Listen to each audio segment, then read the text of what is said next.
another edition of the Vibe, the Blockcast, and today we're gonna be interviewing the legendary super producer Self, and I'm gonna let you take it from here, Joe. Shout out to everybody that's tuned in once again, man. Like, we really appreciate the love. We're doing something a little different, like Pablo said.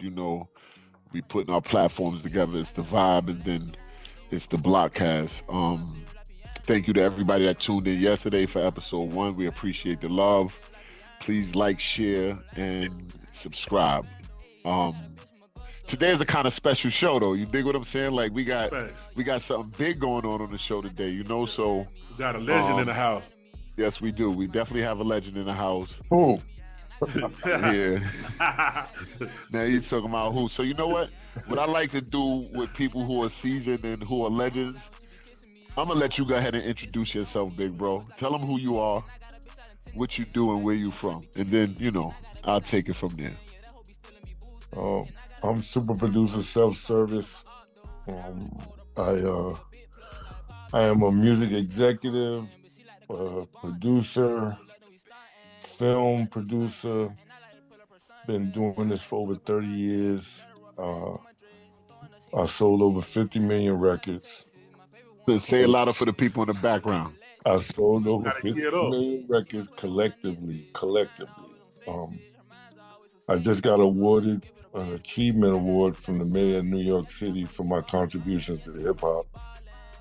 So I'm kind of stamped and certified as something like a big deal, like you said. Yeah. All right. So I'm gonna stop you there. So like you said, you know what I'm saying, without any further ado, man, we appreciate you, super producer Self. Like he said, he's an executive producer, over 50 million records sold collectively. He's done hits for some of your favorite artists. He's multi-talented, and like he said, he's been in the game for over 30 years. So with that being said, let's jump into some of the people that you've worked with within your 30 years, some of the artists, some of your biggest songs. Well, my biggest record that I produced was DMX, What's My Name. Rest in peace, X. Yeah, rest in peace, X. As a single, that sold 5 million copies as a single, and then the album sold about 10 million or a little bit more than that. But that was my biggest record.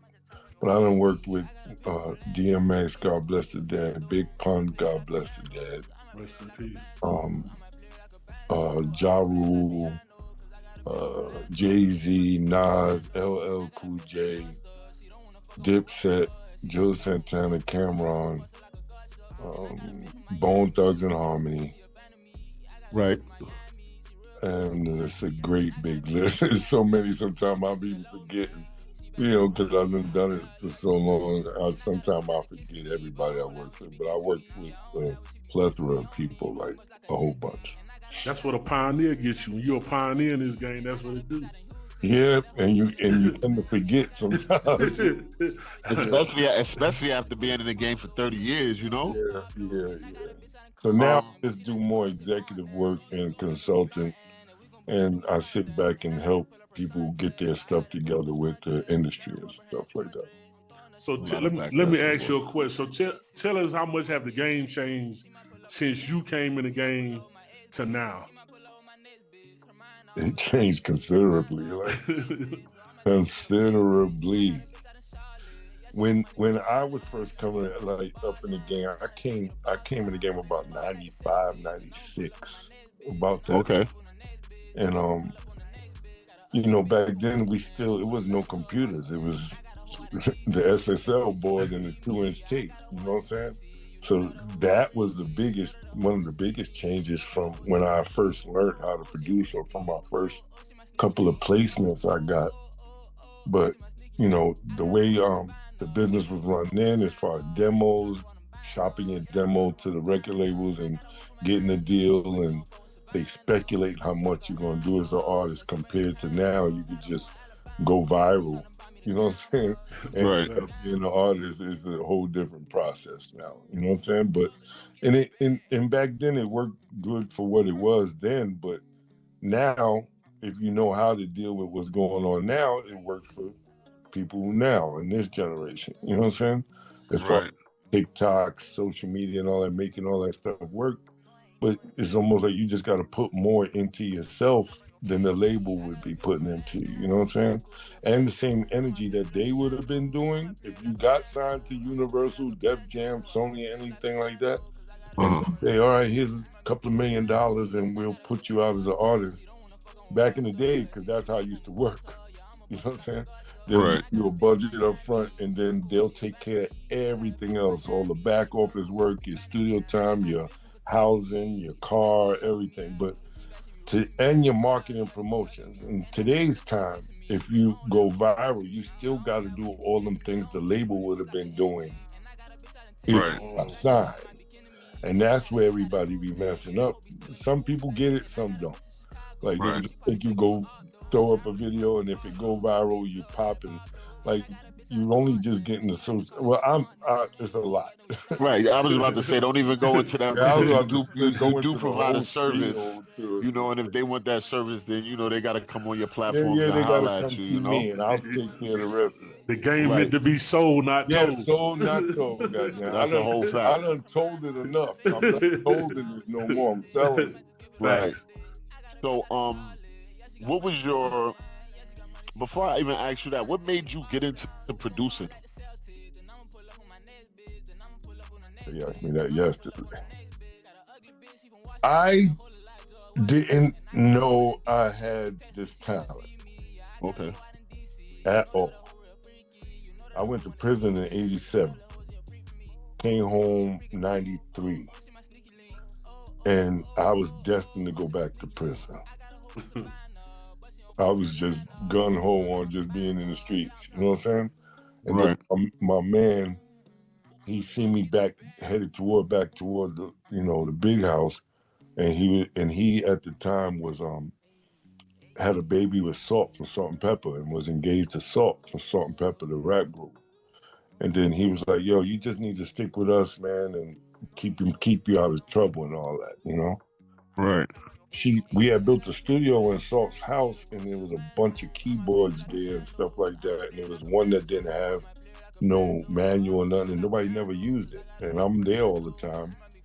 And Cheryl Salt, she was like, and she seen me picking at it one day, and she's like, and I'm just hitting the keys, it's off. It ain't even on. It's just sitting in a rack, and I'm just like, what is this shit? You know what I'm saying? And then she said, man, take it home. Ain't no manual, how to figure it out. Right. I actually took it home and locked myself in the basement and taught myself how to sample from a Walkman. Wow. A lot of people from a Walkman with the rewind press forward play. Wow.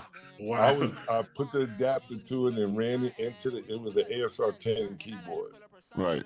And I ran the cassette tapes from the Walkman into there to do my samples. Okay. And then the shit just was coming out crazy. Like I didn't even know I had that. Like I said, I was in prison. I was on some street shit. Right. But it turned around. I figured out I had this talent. And then from there, I never looked back from there. 30 years later. That's amazing. That's amazing. So, what was your first placement? I know you said that you did one of DMX's biggest songs, but was that your first placement? No. My first placement was Smith and Weston. It was called the Cocoa Brothers. The Cocoa Brothers, right. With the Cocoa Brothers. And shout out to Tech and Smoke, because we're very tight to this day. They like shout out to Tech and Smoke, right. I did a song with them and Raekwon called Black Trump. Okay. And that's Hold on, not Black Trump, like President Trump.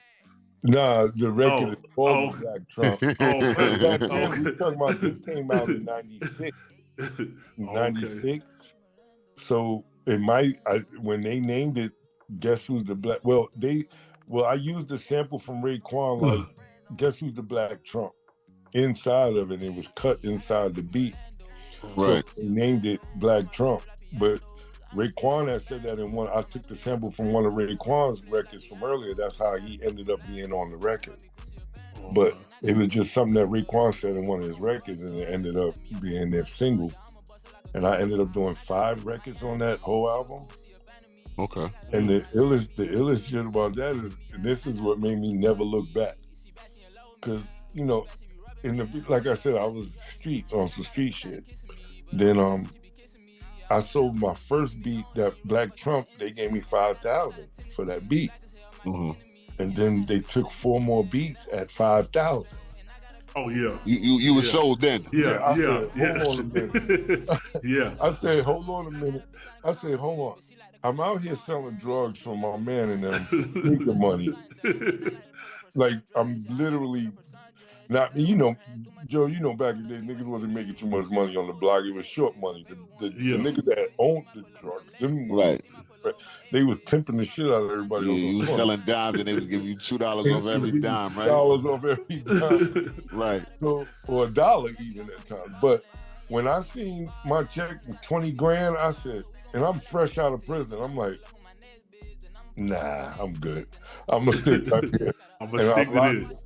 On that keyboard, nigga. Then after that, I did, the word got out that I was the newest hot producer coming out. And then I met Onyx and then and shout out to Eat 'em Up and my man Six. They introduced me to Onyx. They heard my joints, and then I ended up selling 7 beats to them for the Shut 'em Down. Yeah, for their first album. For the Shut 'em Down album, I did Shut 'em Down the single, Shut 'em Down the remix. God Bless the Dead, that had Big Pun and DMX was on Shut 'em Down.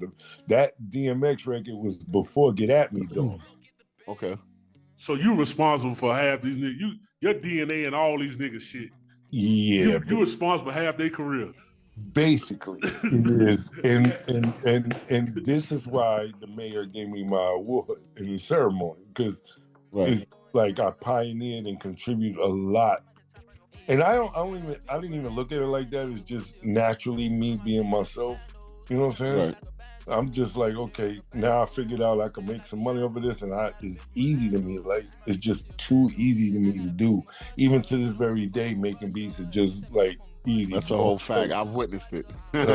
With my brain, I don't even have to think or nothing. Any piece of equipment today, I can make some shit on. And I contribute that to God. Like, it's not me. Right. God gave me this gift, and when I was first starting, I was in the gift. It was just coming so naturally. I was just going. I wasn't thinking about nothing, and that kind of was the gift and part of my downfall from them too. But I'll talk about that later too. Right. I just was like, this could never stop, and it kind of did a little bit for me. So it was just different. That's go ahead, Pablo. No, I'm just fascinated by it. He got a lot up under his belt.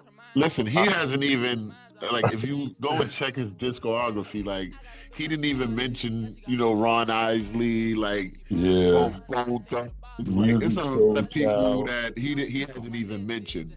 No, Ron Isley, Music Soul Child, fucking Ja Rule, like I said, LL, that is just different. And like I said, I was living in the gift at that time and just going with the flow. Right. And it's just a lot. I just got blessed. I'm just grateful for that alone. So my question is, when you dealing with all of these type of people, well, they looking at you like you the celebrity because you the producer. They want to work with you, but like how does that, the music industry? What I'm trying to say is the music industry is different. It's different. It's definitely different. So how do you separate your daily life from that lifestyle? Back then, like I said, it's a different day and era than now, right? So when you look at being in the industry now, it's more of a separation. Like, how do you separate? Yeah. Back then, we just lived it. Okay. And there is some people now that lived it too. Once you've seen you're in it, you know what I'm saying? Yeah. And you know that that's your calling. Once I realized my calling, that was my everyday, all day. Puffy managed me. God bless the dead, Chris Lighty managed me. They constantly kept me in the studio 24 hours a day. Right. And that's how I was able to accumulate over 50 million records and all them placements. It's very hard to even say. A lot of producers today don't have over 50 million records sold. That's a fact. And it took constant placements to get there. Yeah. Like once after the Onyx shit with the DMX, and then to be on DMX's single to do his what's my name, the single. Right.